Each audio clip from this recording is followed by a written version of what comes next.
This is Scions of the Emperor, the Conqueror's Truth, written by Gav Thorpe. Unofficial audio narration by Joe Silva. I had hoped to see a new civilization being forged from the raw firmament. The name of the galaxy-wide endeavor, the Great Crusade, conjured images of victorious parades and the symbols of the Emperor being erected over compliant worlds. All I had witnessed was gray blocks being piled atop each other while tax collectors counted them. As a remembrancer, I had been chosen to document these events for the future knowledge of humanity. It seemed such an awe-inspiring task, possessed of the subtle but magnificent vision one would expect of the Emperor of mankind. It was not enough that the immense empire of Earth be rebuilt. Its reconstruction had to be seen by every generation hereafter that benefited from its existence, lest they forget the toil required to grow their paradise. But then the Emperor had not really been thinking about the 382nd Expeditionary Fleet, one of countless support echelon task forces that followed in the wake of the legions and Imperial Army. The 382nd was a resettlement mission, comprising tens of thousands of civilians overseen by Terran bureaucrats, and guarded by a few warships and a regiment of the Imperial Army. In the 2 years since leaving Terra, I had ample opportunity to record fields being plowed for the first time, and foundation stones being lowered by future civic dignitaries, as well as no shortage of tedious speeches by newly embedded Imperial commanders.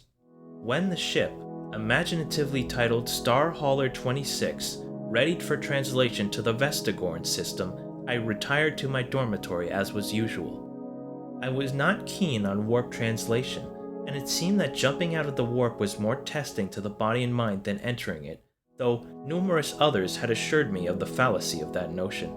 So I took to bed to distract myself from imminent translation, reviewing a few hours of picked feed footage I had recorded of the lower deck servitors securing the massive grain transports that had been loaded at Eldgarad Station, a tiresome task I had been postponing for this very reason.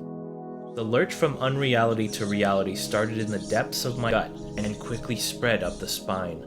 I felt the pricks of 1,000 invisible pins in the base of my skull and tasted iron on the tongue.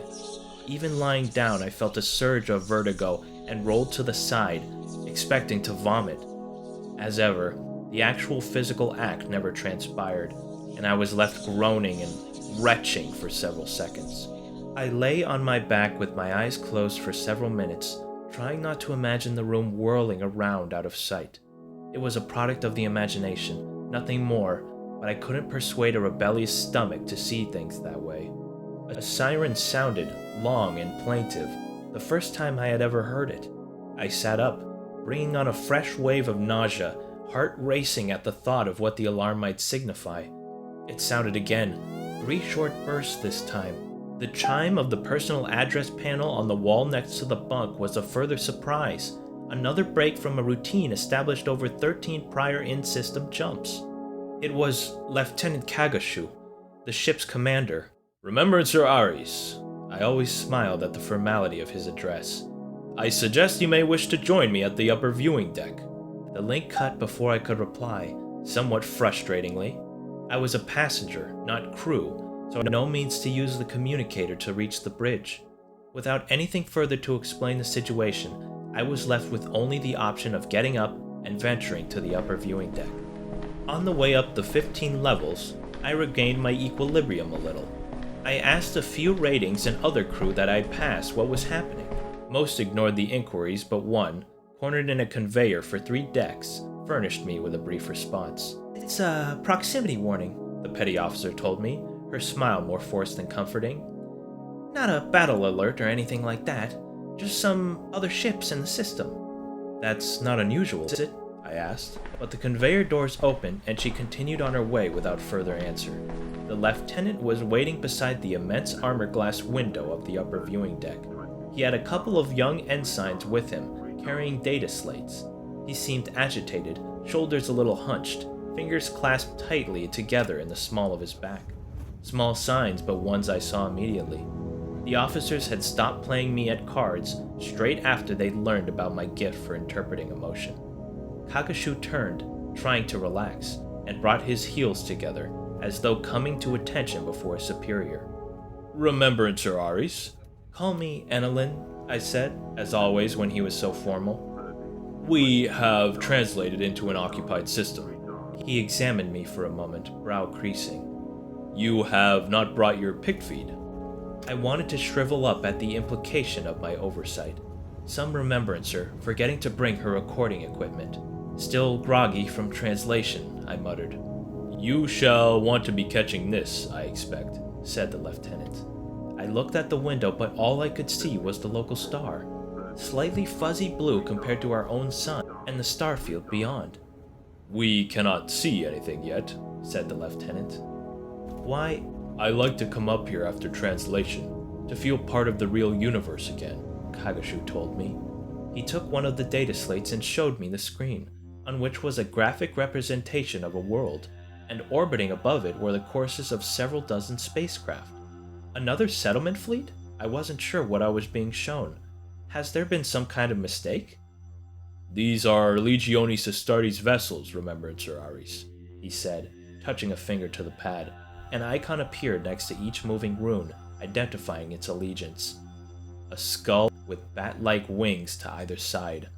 My heart managed to both freeze and thrash simultaneously, blood rushing to my head while a chill prickled across my skin. The Night Lords.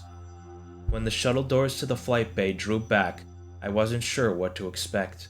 Stories of the Night Lords were scarce, leaving much detail to be desired but always possessed of a common theme. They were ruthless, if one was being generous. Amongst the remembrancers there was a rumor that the Night Lords' Legion delighted in torture, that they took pride in the terror their attacks sowed, and, if the fleeting exchanges with others at way stations and orbital platforms was any guide, the Night Lord's reputation had worsened since the return of their Primarch. So I was expecting some visual sign of this character when I stepped aboard the Nightfall, flagship of the 8th Legion and thronecraft of the darkly regarded Konrad Curze. Instead, I was struck by the mundanity of the scene, as well as the functional shuttle that had brought me across from the hauler. The bay was home to 2 gunships, their armored hulls colored in the midnight blue of the Legion. Various machines and banks of monitoring equipment lined one wall. I continued to survey my surroundings.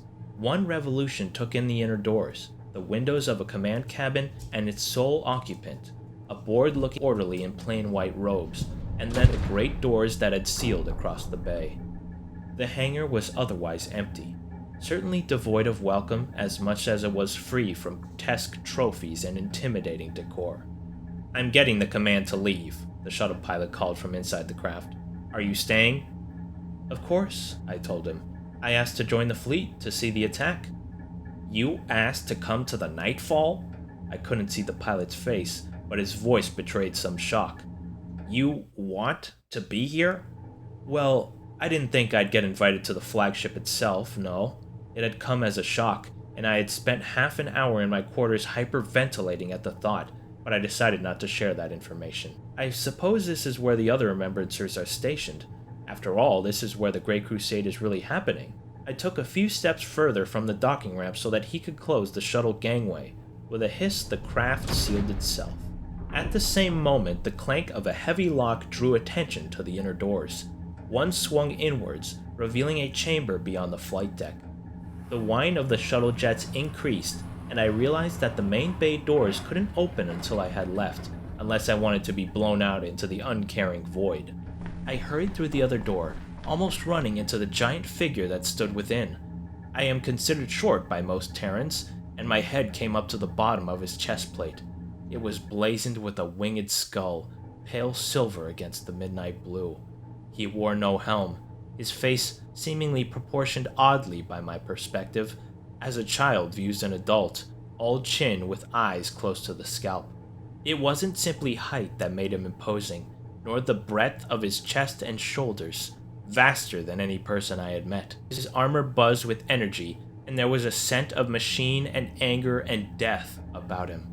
My uncle had kept horses on Terra, and I remembered being trapped in the stable with them once when I was small, overwhelmed by the sheer size of the beast and the smell of sweat and manure. It was almost the same feeling, even though I was in a chamber several meters high and quite broad. The door clanging shut behind me caused me to jump. "Come with me," he said, turning away. His Nostroman accent caused the words to sound clipped, emphasizing that it was a command, not a request. The sound of his armor was a constant whine in my ears, the thud of boots on the metal deck a steady drumbeat. I followed without comment or question, cowed by his presence and his attitude. I jogged to maintain pace, though could not escape the feeling that he was checking his stride for my benefit. We traveled by conveyor, heading up, and then a short distance along another deck until I came before double doors of black wood, decorated in gold with the lightning strikes of Terra behind the winged skull of the Night Lords. A stateroom of sorts. "In here," my guide said curtly, gauntleted finger jabbing a rune pad set into the wall. He remained just long enough to usher me into the interior before turning away, the door sighing closed at his departure. My eye was first drawn to an immense window, a row of several windows in fact, together easily 50 meters broad, and the arc of a planet just in view below the Nightfall. Flickers of light played over the greenish-blue atmosphere, and I saw the flash of landslide across the void. Trails of torpedoes descended towards the surface, the bright moments of light illuminating the snarling prows of more warships. Plasma plumes from engines pushing these vessels through their maneuvers gleamed azure against the dark canopy of space. My breath came in gasps, my heart trembling at the thought. I was witnessing an actual battle. "Imagine being even closer." The voice was soft, but startled me all the same. I turned my head towards its source, and was amazed to see a man standing at the far end of the window, taller even than the space marine that had escorted me. He was clad in ornate warplate, though it was hard to see as the lumens had been dimmed and most of the light came from the reflected starlight of the planet through the windows. His face was gaunt and pale, eyes fixed upon me like a predator. Thin lips smiled even as that gaze dissected me with a swift glance. Konrad Curze. He stepped towards me, purposeful but not aggressive. While the Space Marine had been a seething mass of contained aggression, there was a detachment about Curze. He directed my gaze to the view with a finger and stood behind me, one hand resting lightly on the back of my neck.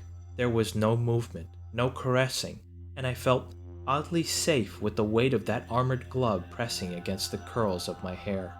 "This is what you wanted to see." His voice was quiet.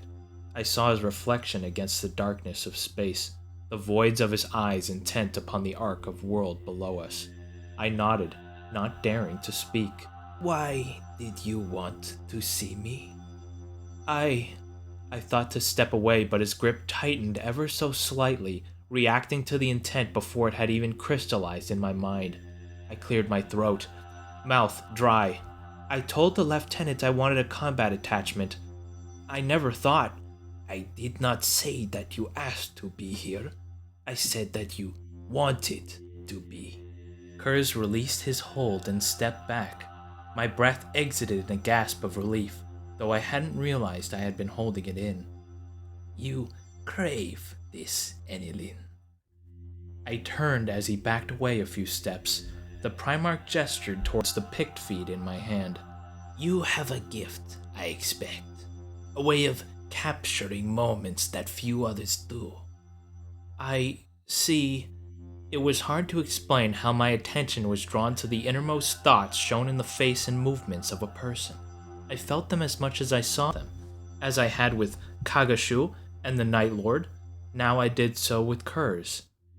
Yes, I have a very good eye. I reveal the truth with my footage. "The truth?" He seemed offended at first, but then his smile returned, though there was no warmth in his eyes to match the twist of his lips. "The truth is a dangerous thing, Enilin. Do you want to see the Imperial truth?" Yes, I've wanted to see the real Crusade ever since I was selected for the Remembrancer Corps. He nodded. A few seconds later, the door hissed open again, and another Space Marine entered. His face was lean, not without handsome elements, though 2 scars marked the left side, across brow and cheek, giving the impression of a permanent sneer. I then realized that the lower scar had little to do with his arrogant demeanor. The Night Lord's lip was curled with scorn, his eyes assessing me. While I had felt the predatory nature of Curze, that had been a cold, practical sense. From this one, I noted the hallmarks of unalloyed malice. He was not just a killer, but one that took pleasure in what he did. This is my equerry, Captain Diego Savatarian, said Curze. He will give you what you want. I approached the Space Marine, determined not to be daunted by his presence, though his calculating gaze made my blood run cold. Thank you, Captain, I managed to muster before my voice abandoned me. Call me Sevatar, he said, eyes flashing with genuine amusement. Let us see if we can find you some war to remember for the Emperor. Hold on. Sevatar's instruction was not necessary. In fact, I think he delighted in the irony of issuing it, given that my hands were clamped so tightly to my restraints that I had lost feeling in my fingertips.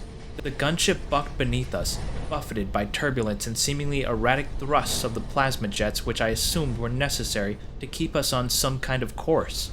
Sevatar stood next to me, armor whining constantly as it adjusted to his ever-changing stance, compensating for the plunging, yawing motion of the Thunderhawk.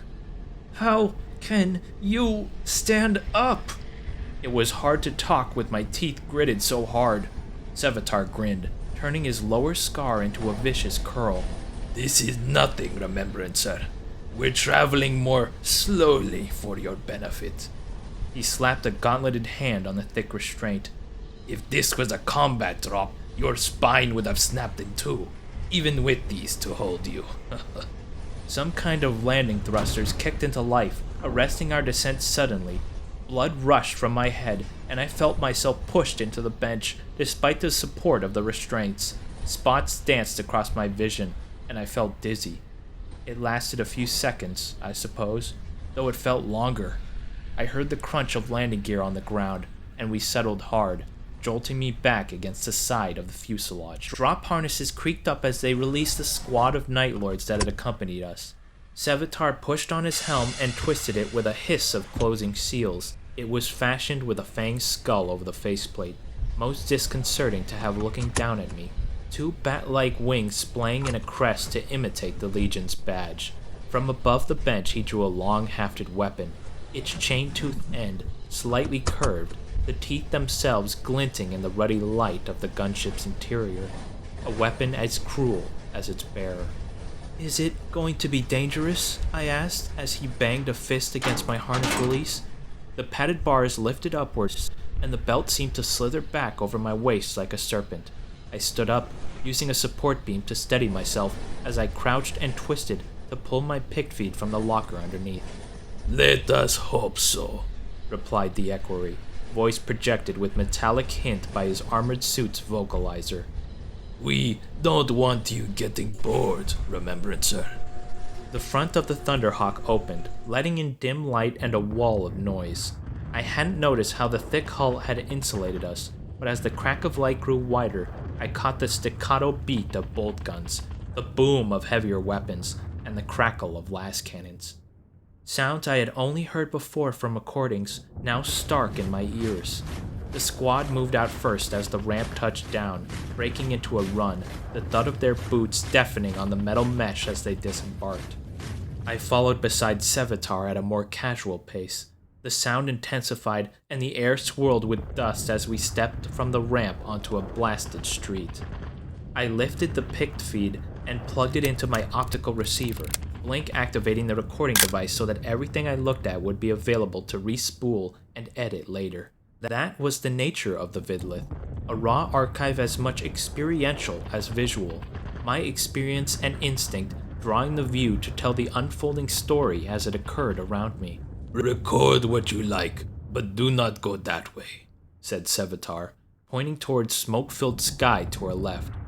Tracer fire and the blossom of half-hidden explosions lit the low clouds, while a pall of blackness spilled from burning towers. The Primarch would prefer you stay alive. He stepped away, but turned as I spoke. "Where are your other remembrancers?" I asked, suddenly nervous. "Some of them were bad at listening," he said. "Others grew sick of what they saw and left. There are probably a few still around somewhere, but I doubt they are really a fit to remember anything these days. War has an unpleasant effect on those that witness but do not wage it." "Plenty of remembrancers accompany the legions without difficulties," I pointed out. "Are you threatening me?" "No, I am not. And those other remembrancers, they did not watch the Night Lords in action." He turned away and strode off, leaving me with my disturbed thoughts. Wherever I was, the fighting had moved on. I swept my eyes around the vicinity, taking in the nearest buildings and the narrow streets between them. In this area, they were mostly 2 or 3 stories tall. Most showed signs of damage but were standing, roofs holed or burnt through. I moved to the closest and rubbed a hand over its gray surface. It was smooth, not at all like stone or brick.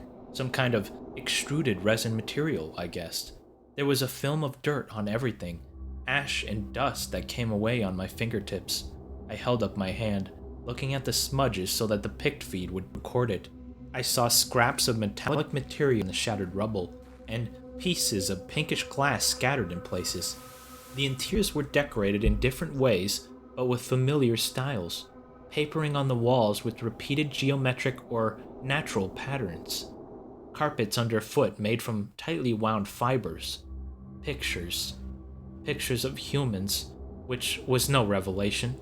There had been no hint of Xenos since my arrival, but it was strange to see pics of people of all ages, their friends and families, playing or posing or sitting with pets.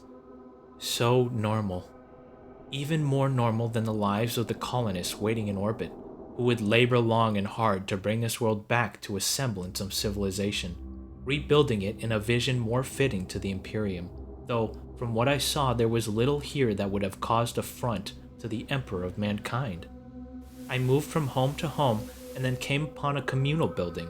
Judging by the small chairs and tables, the crude pictures on the walls, it was likely some kind of tutelarium. The more distant bark of guns and thunder of artillery came back to me as I passed through a broken wall into a garden. Trees had been turned to ragged stumps, the beds and lawn churned to mud by the passage of the battle. I placed my foot into the gigantic imprint left by a Space Marine boot.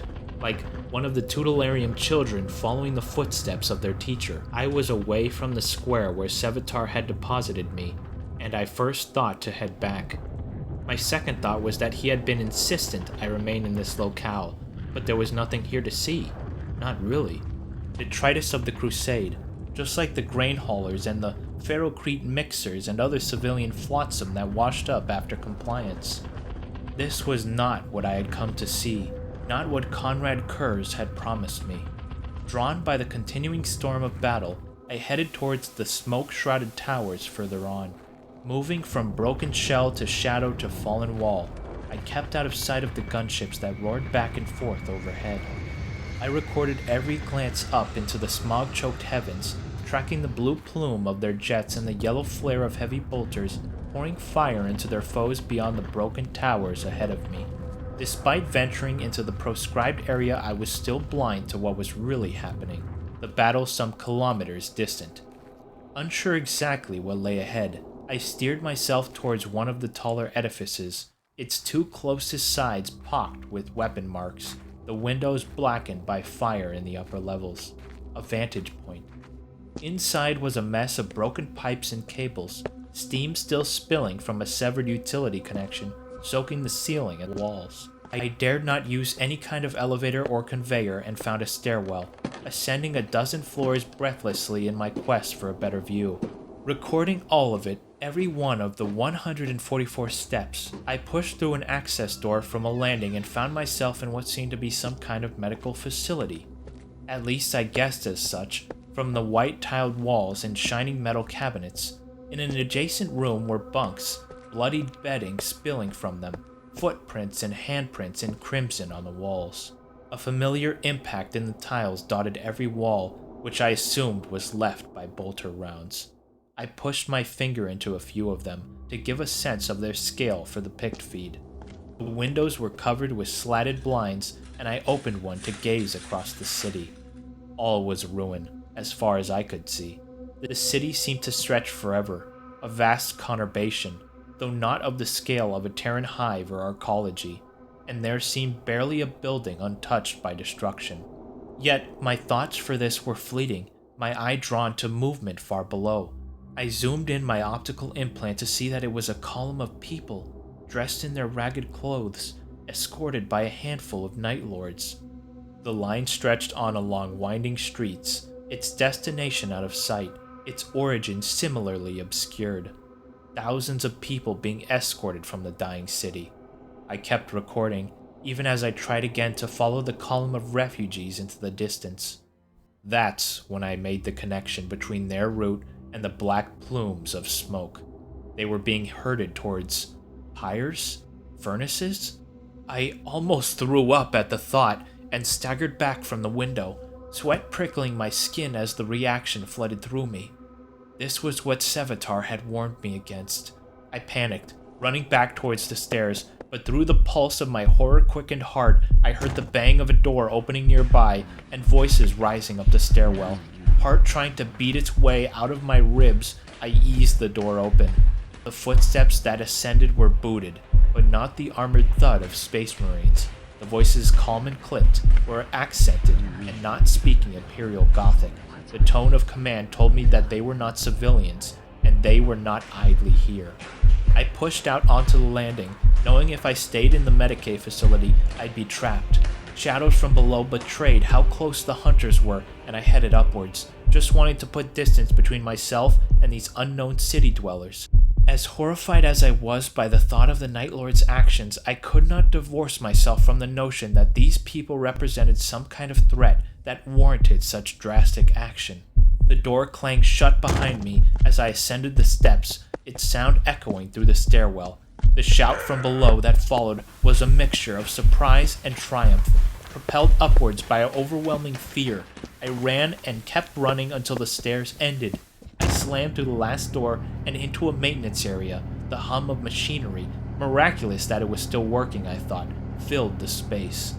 But I saw no doors out, save for a small metal opening that I thought would lead to the roof. There was no other option. My pursuers were clattering up the stairs. I hit the roof door with my shoulder and barreled through, hoping desperately that there would be some other exit once I was there. I stumbled out into smoke-filled wind, 24 stories above the city. There was another shed-like housing ahead of me, but as I set off towards it, the door opened, revealing a man and a woman in dark blue uniforms, rifles in their hands.